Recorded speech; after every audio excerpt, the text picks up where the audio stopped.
पाकुड़ के राजमहल संसदीय सीट पर इंडिया गठबंधन के समर्थित जेएमएम प्रत्याशी विजय हंसदा की जीत सुनिश्चित करने को लेकर आज शहर के रविंद्र भवन में महागठबंधन की एक दिवसीय सम्मेलन का आयोजन किया गया।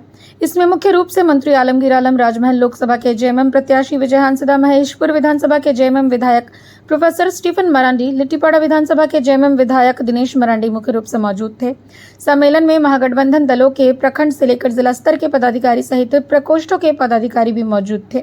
मौके पर उपस्थित इंडिया गठबंधन के कार्यकर्ताओं को लोकसभा चुनाव में इंडिया समर्थित उम्मीदवार विजय हंसदा की जीत को सुनिश्चित बनाने को लेकर रणनीति तय की गई।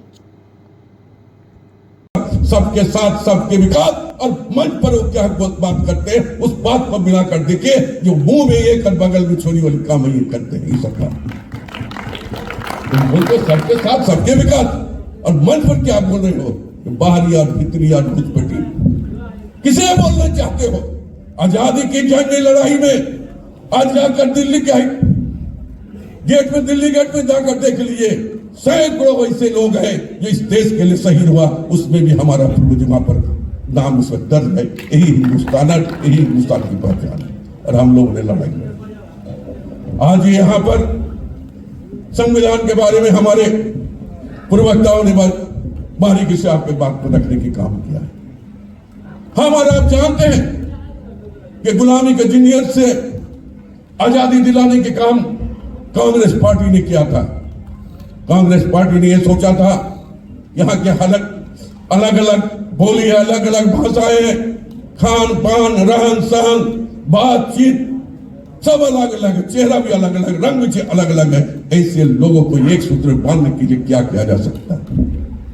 एक लोकतंत्र की ढांचा बनी 1950 में हम लोग के संविधान बनाया गया है और इस संविधान में सभी को जो है एक समान अधिकार देने की काम किया, चाहे वो आदिवासी हो, चाहे वो दलित हो, चाहे हिंदू हो, चाहे मुसलमान हो, चाहे और कोई भी हो, सबको बोलने और चालने के सबके अधिकार देने की काम किया। आज हम कहते हैं कि 400 पार, मोदी जी कहते हैं कि हम संविधान को जो है हम बदलने की काम करेंगे।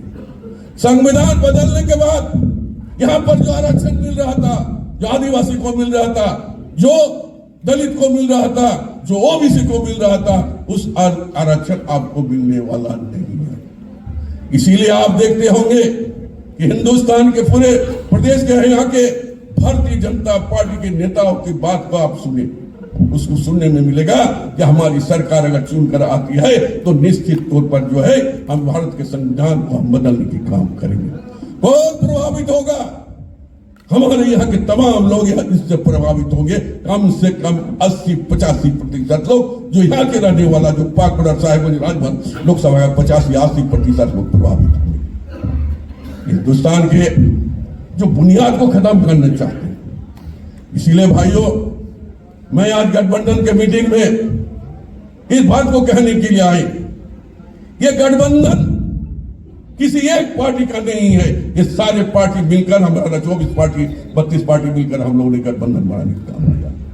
और ये गठबंधन का लक्ष्य है कि जिस तरह तानाशाही भारतीय जनता पार्टी, प्रधानमंत्री जिस तरह की बातें करते हैं, ये भारत के लोकतंत्र व्यवस्था पर खतरा है। इस खतरा को निवारने के लिए हम लोग ने गठबंधन बनाने का काम किया है।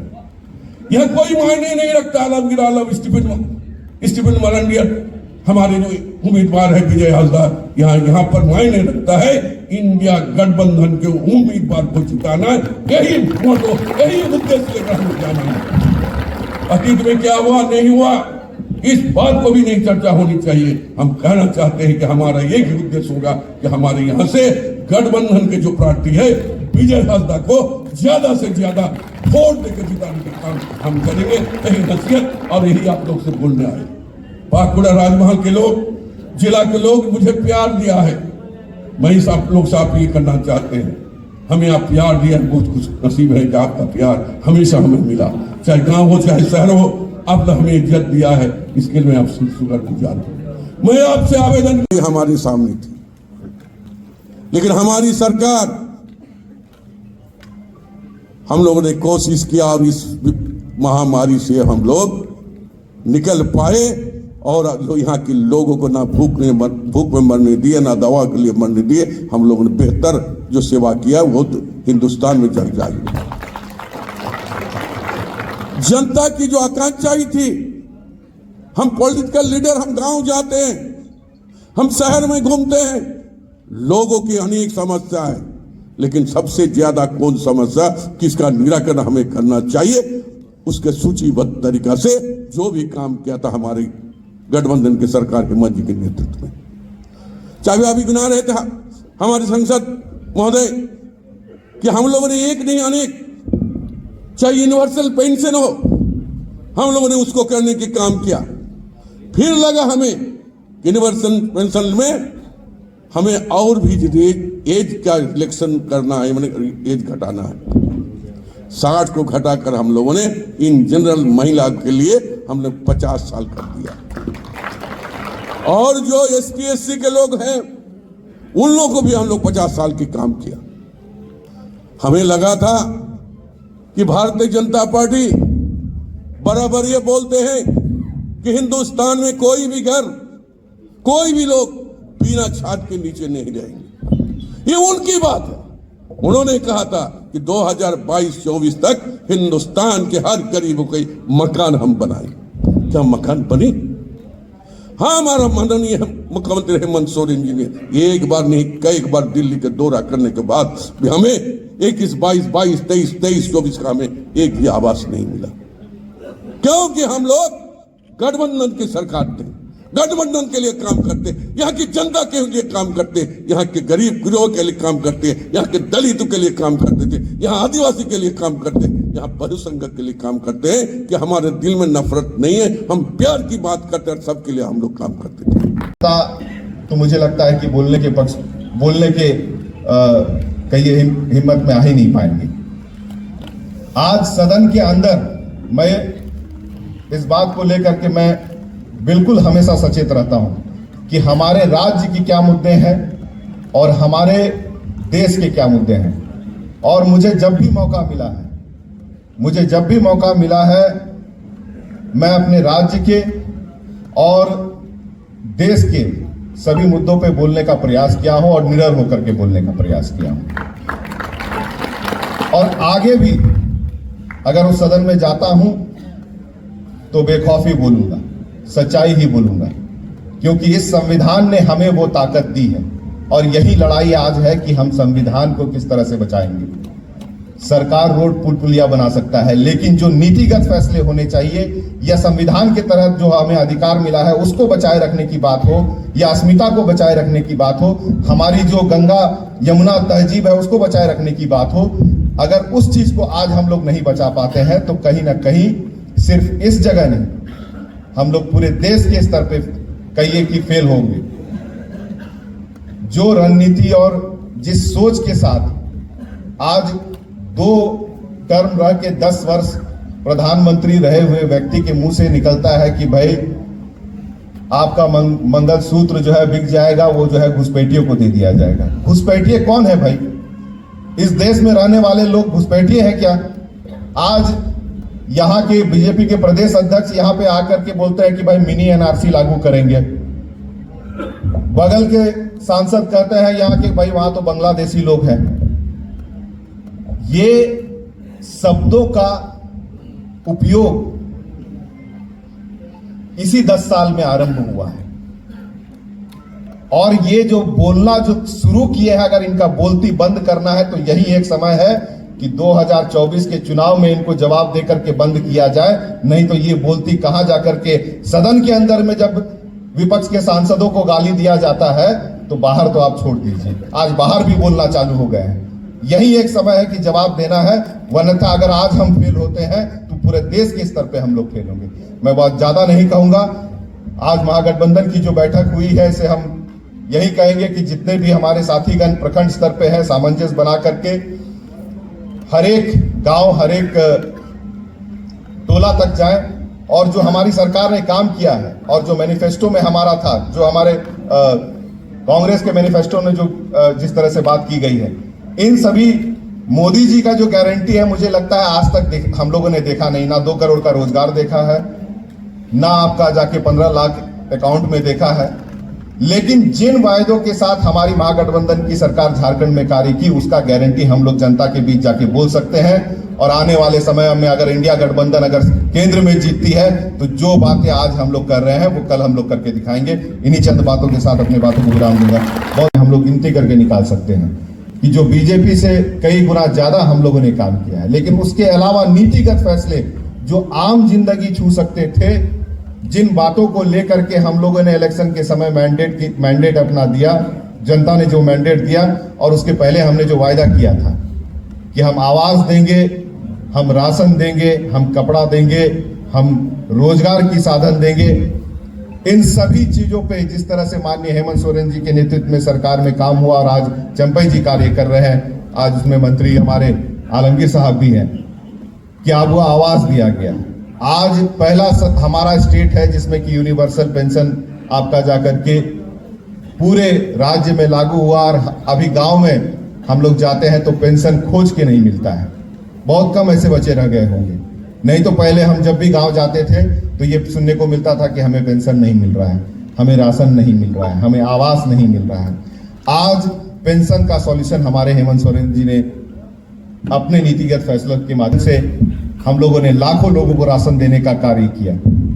आज जब केंद्र सरकार आवास देने में असमर्थ रही तो हमने पहले 8.5 लाख आवास पूरे राज्य में, और उसके बाद जब जनता दरबार के माध्यम से जब ये गिनती करने की आई संख्या की 20 लाख आवास देना, तो 20 लाख आवास देने का हम लोगों ने तय किया कि हम लोग जो है आवास देंगे। और उसके अलावा जेपीएससी, जेएसएससी और बहुत सारी योजनाएं, अनगिनत योजनाएं, जो कि हमको लगता है कि हमारे कार्यकर्ता अभी तक उन सभी चीजों को बोलते भी नहीं है, लेकिन हमारे हर एक गांव में अगर हम जाएंगे तो हम ये बोल सकते हैं कि हमारे महागठबंधन की सरकार ने आज गांव के लोगों को या उनके जीवन को बेहतर करने के लिए कार्य किया है। लेकिन 10 साल में अगर बीजेपी आज अगर 10 साल में कार्य की होती तो अपने कार्य को गिनाते, ये नहीं बोल रहे होते कि मंगलसूत्र बिक जाता, ये नहीं बोल रहे होते कि आपका जाके नाली से गैस से आपका जो है ये होगा, ये नहीं बोल रहे होते कि पकौड़ा रोजगार हो रहा होता।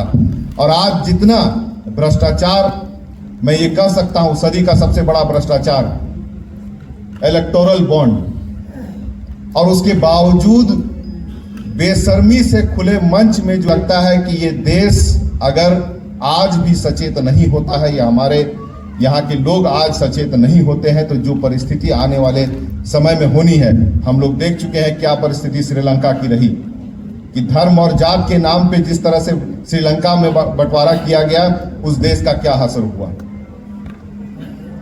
तो सरकार कोई भी रहे या फिर देश की उन्नति किस तरह से हो सकती है, कि स्वास्थ्य की सुविधा किस तरह से हो, शिक्षा की सुविधा किस तरह से हो, आपका जाकर के रोजगार वहां पे किस तरह से हो। आज अगर हम लोग कहेंगे कि राज्य सरकार में जिस तरह से हम लोगों ने काम किया, उस तरह से कांग्रेस ने अपना जिस तरह से मैनिफेस्टो दिया, आज अगर बीजेपी कार्य की होती 10 साल में तो वो अपना कार्य गिनाते, ये बिल्कुल नहीं बोल रहे होते कि भाई कांग्रेस ने अपने मैनिफेस्टो में इस तरह का बात लिखा है। जो बातें नहीं लिखी गई उसको भी खुलेआम जो है मंच में झूठ आपका जो है बोला जा रहा है। आज जिस तरह से बोला जा रहा है कि एसटी, एससी, ओबीसी आरक्षण को समाप्त किया जाएगा, लोगों के अंदर जो डर और भय का माहौल बनाने का जो प्रयास किया जा रहा है, मुझे लगता है कि इससे पहले कभी ऐसा नहीं हुआ कि एक चुनी हुई सरकार को जबरदस्ती तोड़ करके या चुनी हुई सरकार के जो मुख्यमंत्री है उनको जेल के अंदर डाला गया। लेकिन जिस तरह से लगातार अगर मुख्यमंत्री या बड़े नेताओं को आना नहीं चाहता, और आज ये इंडिया गठबंधन क्यों हुआ, इसका कारण भी आप अच्छी तरह से समझ सक रहे हैं कि केंद्र सरकार द्वारा जो अपने कार्यकाल में जो करतूत किया है, आज जो झूठे वादे किए हैं और जो भ्रष्टाचार और प्रताड़ना की राजनीति, दमनात्मक कार्यक्रम चलाया है, इससे त्रस्त होकर के आज भारतवर्ष का सभी राजनीतिक दल एकजुट होकर के ये गठबंधन कायम किया गया है और उस शक्ति से लड़ने के लिए कि कल को पुनः गद्दी पर न आए, इसका प्रयास हम लोग आज कर रहे हैं।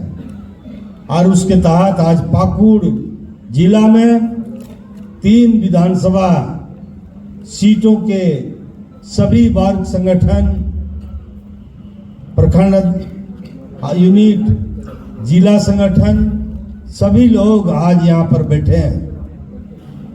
मैं एक ही बात को दोहराना चाहता हूं कि जो आने वाला समय है, अगर ये बीजेपी की सरकार केंद्र में बनी तो हम न बचेंगे, न देश बचेगा, न मेरा संविधान बचेगा, न हमारा लोकतंत्र बचेगा।